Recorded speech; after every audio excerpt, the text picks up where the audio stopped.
Good morning, everyone. I'm May Abu Jloud, and we are going to talk today about subordination. Actually, subordination is one of the most important topics in grammar. Iraqi students in general face difficulties in distinguishing between subordination and coordination.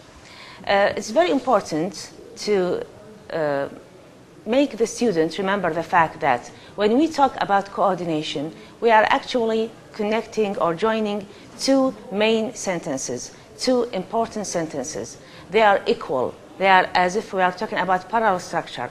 That's why with coordination, we usually use words like and, or, but, so, nor, and other linking words, because we are joining complete sentences. Each one of these sentences can stand by itself. They are all meaningful by themselves. They don't need other sentences or clauses or phrases to support them. While with subordination, we are dealing with two different sentences. When we talk, when we write, we usually use different ideas and thoughts. Some of these ideas are important, others are less important. So when we write, we usually write main sentences and secondary sentences. So we need certain words to join such different sentences. These words actually are of three types, because these words introduce either adverbial clauses, adjectival clauses, or noun clauses. So one of the most important semantic relations between sentences is dealing with adverbial clauses. Actually, it's a very important, rich, and detailed topic, and students usually confuse between types of clauses. So we need to remind students that adverbial clauses give us information about circumstances that are related to verbs. When we use verbs, we need information to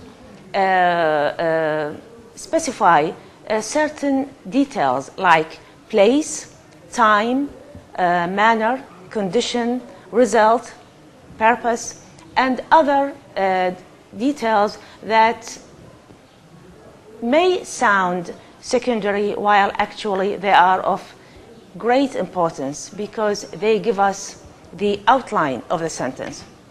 For example, if I use a sentence like, I need to work out more because I'm gaining weight. I need to work out more because I'm gaining weight. So if I analyze the sentence, I have two types of sentences. One of them is main, I need to work out more. The other is secondary, because I'm gaining weight. This type is called adverbial clause. What type of adverbial clause? This type is reason. Because I'm gaining weight justifies the reason behind working out.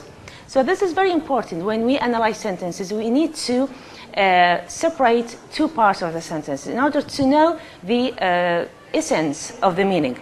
Actually, how to differentiate between main and secondary sentences? The most important thing is to examine each one by itself. If I say, I need to work out more, and without adding more information, this one is considered to be what? A main, complete, independent sentence. While if I say, because I'm gaining weight, there's something wrong with the sentence. It looks as if it is interrupted, and it is interrupted. So I cannot take it out of the context. I need to use it within the right framework. So this sentence is important because it adds information to the main one.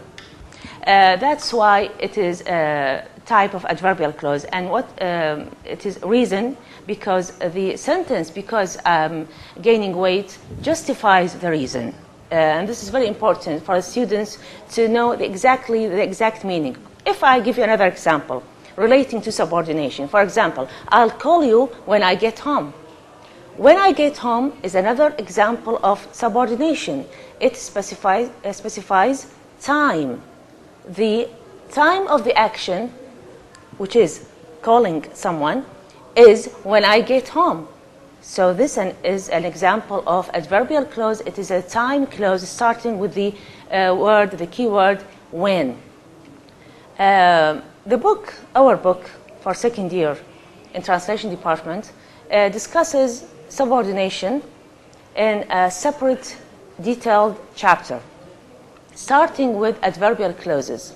And with adverbial clauses, I'm dealing with 8 main meanings and 8 main divisions.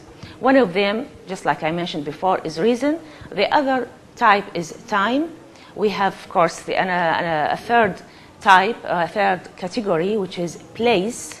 For example, if I say for a student, you can sit wherever you want. Wherever you want is an example of adverbial clause, is an example of adverbial place clause, because it specifies the information relating to place. So it is very important for students to differentiate between adverbial and adjectival by paying attention to the details between words.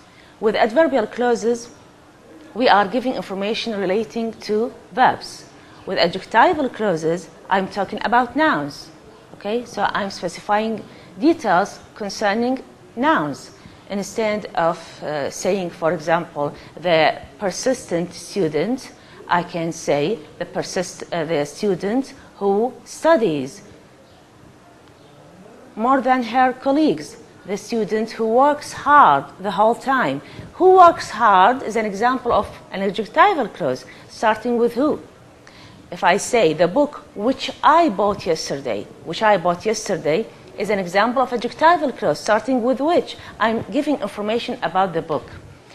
Sometimes students face difficulty in using such clauses because we are non-native speakers of English. We don't understand how to use sentences or clauses to give information about adverbs and adjectives. We can say the good student, but I'm not familiar with constructions like the student who obeys her parents, for example. They don't like the idea of using clauses to denote nouns.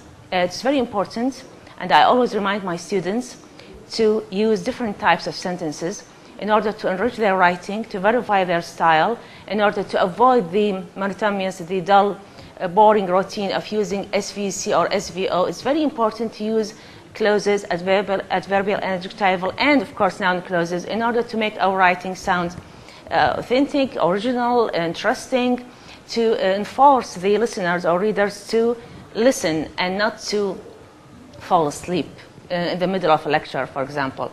I hope the lecture was rich and interesting, because it's really important for our students to know what subordination is in order to use it properly. Thank you so much for listening. Thank you.